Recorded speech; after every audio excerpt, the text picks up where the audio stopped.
Hello. Today I will be reviewing this writing desk. Get the microphone out of the way. This writing desk I got from Samson Historical. Or is it Townsend? I forgot. But this is a writing desk, which you need if you write things. Because writing on a flat surface is difficult, but I'll explain that later. I got this for Easter. Really good. I'm here to tell you all about it. So first off, why a writing desk? Why do you need this? Well, this has a slope. Now you unfold the funny wood box, and there's more slope. The reason why is because everybody knows writing on a flat surface like this sucks. You get cramps in your shoulders and all of that. But on a flat surface, on a slanted surface, it's alleviated, which is pretty awesome. And also, my whole mission with this desk thing here was to be 18th century. I love the 18th century. Forget about being a World War II. Forget about World War II. I'm about that Revolutionary War. So this being in theme really helps. This is not made in a factory. This is made here in America. This is actual wood. This is actual wood. The hinges are hand forged and whatever. First of all, it looks good. I like the look of it, and it's really practical. It's practically good.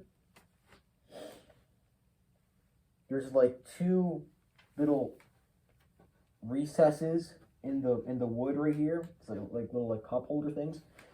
Those are for inkwells, but they're too deep for a normal inkwell. A normal inkwell is like that big, and these things are that deep, like that down.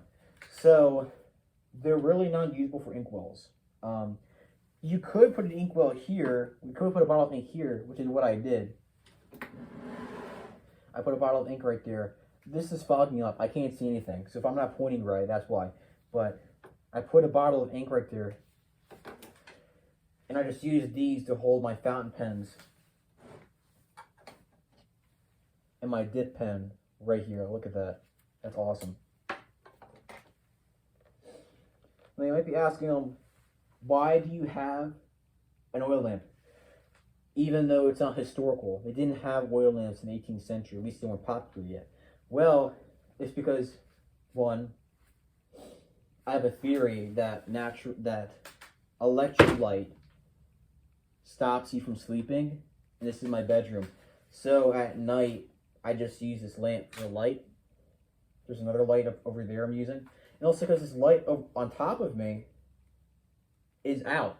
There's a fan light, which I normally use, but that's not working. So, and those lights are over here on the far side of the room. So this lights up everything, right? This is cool. This is awesome. Okay, everyone needs to have an oil lamp. And I don't get why nobody gets this. Everybody needs to have an oil lamp, not just for the lights went out. No, you need one of these because it's cool. Okay.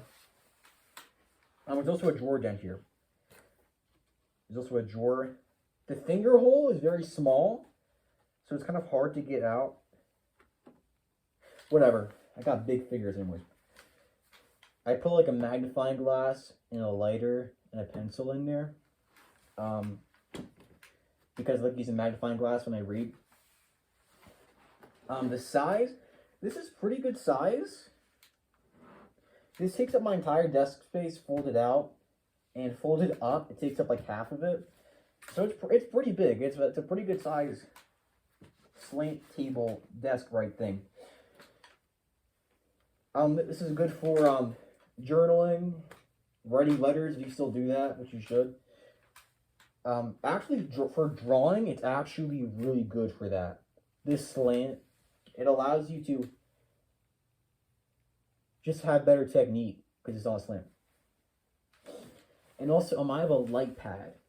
I have a light pad, which I use for animating and drawing and stuff like that too.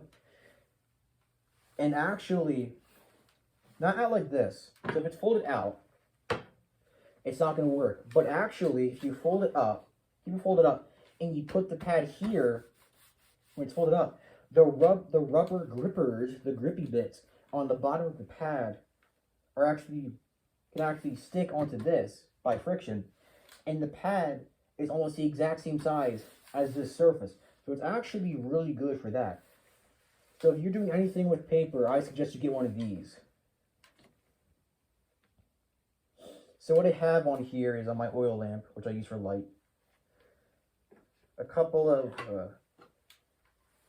fountain pens. I can't see anything, just so you know. These are all fogged up. My dip pen. I really hope I don't knock this lamp over. This is the black ink I use. This is carbon. Yeah, this is that carbon right here. It's a pretty dark ink for fountain pen.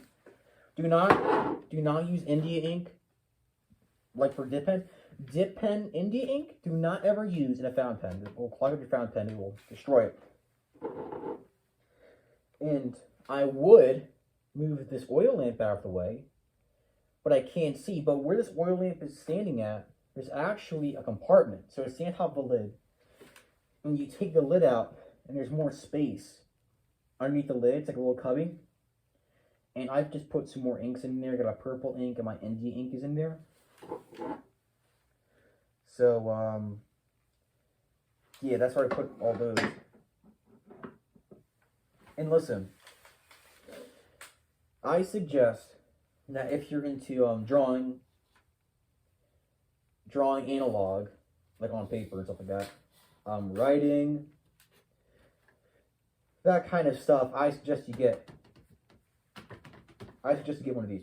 Part of the appeal for me was a historical aspect. I'm kind of hyper fixated, kind of a special interest in our country, America,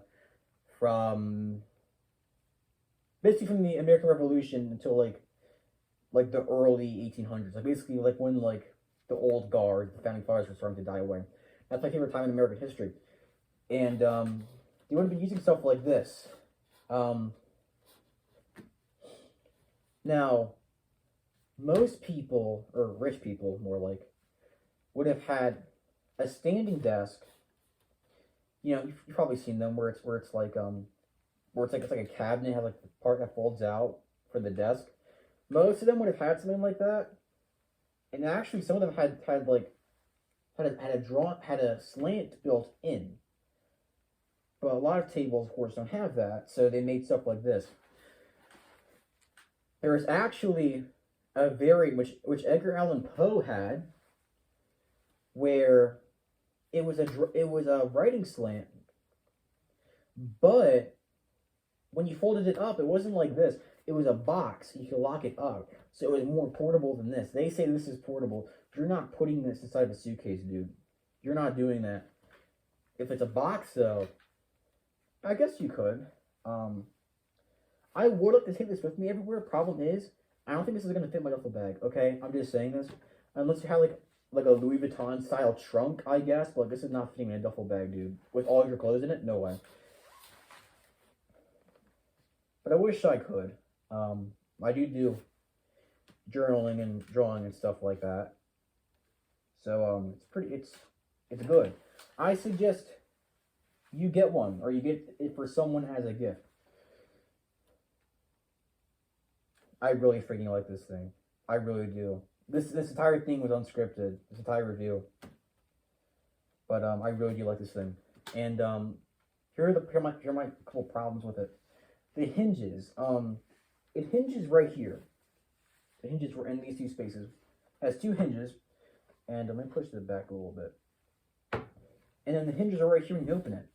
The problem is that the hinges bump out.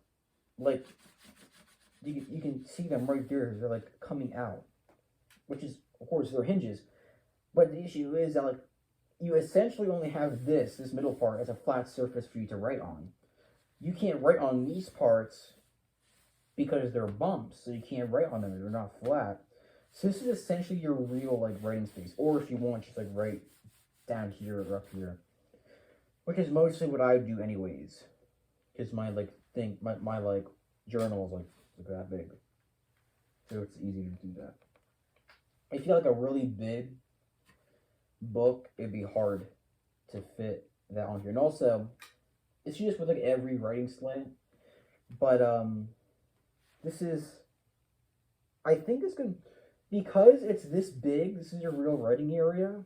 You can only fit one page on here. But even then, I think even without the problem with these hinges, I think even then, you would still only be able to fit like one page on here, like flat. Like if you're, like let's say you're writing, you would have to like have the one page folded out over here, and then your main page in the middle for you to write. I think that's the best way to do it, because a lot of times you can't fit both pages on here. So yeah, listen, you need to get this. This is, I think this is Samson Historical, but I forgot. Townsend's, you know, like the people who do like the 18th century cooking videos on their website, they sell a version of these. I actually think yours is better, but I've never gotten theirs yet, so I don't know. But yeah, if you like writing and stuff like that, you should definitely 100% get one of these. I'm telling you, dude, it's amazing. Dude, bro, listen, bro, you need to get a writing slant, bro. I'm telling you, bro. I don't know where I was going with that bit. But, this is a 9 out of 10 right here. I can't lie. This is a 9 out of 10. I don't think you can get better than this. This is actually mankind's greatest invention. Like, sliced bread, the wheel, like really like the invention of the alphabet. That's not as good as this. Okay, this is the best thing mankind's ever made. But yeah, I give it a 9 out of 10. And I'm not gonna drop a link to it. Just go on Samson Historical's website. You can find it. And I don't know if I should do any more reviews. I should probably do album reviews if I was gonna review anything else, because I do listen to a lot of music. I got a bunch of records over there. So I think album reviews, or yeah, album reviews or music reviews probably be the next best bet for reviewing and stuff like that. But yeah, I'm gonna cut the video off here.